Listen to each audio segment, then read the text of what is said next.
explain well. Exclusive to The Drive with Robin Ross. The person to help us unpack the e-toll situation is Advocate Stephanie Fick from Outer. She's the Executive Director of Accountability. Stephanie, welcome to the show. Thank you so much for having me. It's an absolute pleasure. Tell us, for someone like Roseanne McKenzie, sitting in the studio with me, who's been paying her e-tolls religiously for years, what happens now? Well, from the 11th of April, she doesn't have to pay a single cent anymore for e-tolls. And for the brave souls, I have to say that, brave motorists out there that, stood their ground and said they will not pay for this scheme, this is a round of applause to show power to the people. They have said, they have spoken, and it's the end of e-toll. How do you guys at Outer feel about this victory, I'm going to call it, because it has been almost a decade and a half of trying to fight this system? Yes, I think it's like, really, at last, all the promises and all the, yes, it's going to end, it's finally here.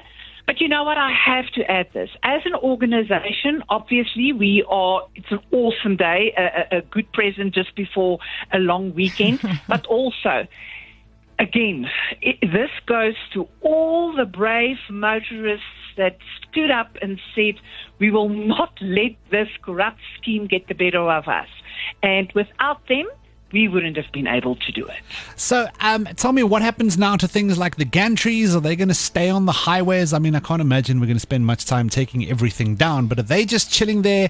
Have we sorted out, there's big arguments about who's going to end up paying for road maintenance and so on.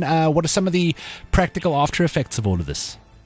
Well, hopefully, from the 11th, that little click that you hear on your e-toll tag will disappear. But hopefully what that means is that in future, and I think that SANRAL has been talking about it in the Department of Transport, is that we get an integrated system. Because who of the motorists who refuse to pay for e-tolls would not find it lekker to have a tag so that they can go through the long-distance tolls, Bokwena and all of that. That would be lovely to have that type of system. And then they're also talking about, what if you are, you have to drive your car to the Gautrain parking, and you have to pay parking, then get on the Gautrain. I think what they are looking at is a whole integrated system so that you have one tag for your gantries, for, all the e-tolls and all of that. But with regards to the gantries, I think we'll still see that purple light of the gantry, and hopefully we can repurpose that for maybe some type of law enforcement, speed enforcement. Whether that will happen immediately is unsure. I think they have to sort out the stopping of the billing first. I think that is the main concern. And thereafter, hopefully we can build on that. Yeah, that convenience of just being able to drive through was actually just such a thing for me at the national tolls as well. But you spoke about the billing now. What is going to happen to the outstanding debt? Because that was one of the things that helped me sleep better at night. I was like, my 750 Rand a month is actually helping to pay off this debt. A novel idea or a novel, thought. And, there's a lot of, I think, there's a large part of South Africans who just want to be law-abiding citizens. So you're not the only one. Plus the convenience of, the convenience of going through the long-distance tolls without having to stop in a long queue, etc., etc. But with regards to the bonds, now SANRAL has over the years received an enormous amount of money for the GFIP upgrade, for the toll road, the upgrade of those roads. So we do question why there's such an outstanding bill still for the GFIP upgrade. But may I just say this?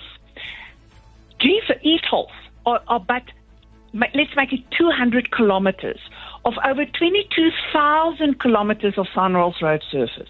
So SANRAL is, in general, responsible for over 22,000 kilometers of road surface. Only 180 kilometers, or let's make it 200 kilometers, all of a sudden, National thought it was a good idea for this user-paid principle, e-tolls, etc. SANRAL thought they're going to get, listen to this, 34% of their income from but 1% of their road surface. The GFIP is but 1%. of Sunroll's total road surface. Yeah. So if Sunroll can upgrade and maintain the rest of the country, why not also the GFIP upgrade? One last question, Stephanie. I'm assuming people who've been paying this whole time, they're not going to get money back. Unfortunately, one can still hope. I mean, I would love to give people hope that they will get their money back. I think you can rest assured that at least you paid for, if you felt like you're doing a good thing, that is, why you paid. Yeah. But just the administrative problems that one envisaged was trying to pay this back. You must remember there's a few individuals, but there's also companies where you car hire companies that just pass that on to their clients, trying to get the Yeah, it is going big to be fleets, actually, a yes. I mess. didn't consider all of that. Yes, it's going to be a mess. And plus, we've heard that there's not enough money. So where they will get the money, the administration, it's just going to be a mess. So I would love to have said, I think they might still think about it, but I doubt it. But we won't hold our it. breath. All right. Stephanie, thank you so much for your time. We really appreciate you this afternoon. Oh, it's a pleasure. Have a wonderful Easter long You weekend. too. Thanks, Stephanie. That is Advocate Thank you. Stephanie Fick. She's an Executive Director of Accountability at Outer, and it sounds like they are celebrating today. The Drive with Robin Ross. Weekdays 4 to 7. Jacaranda FM.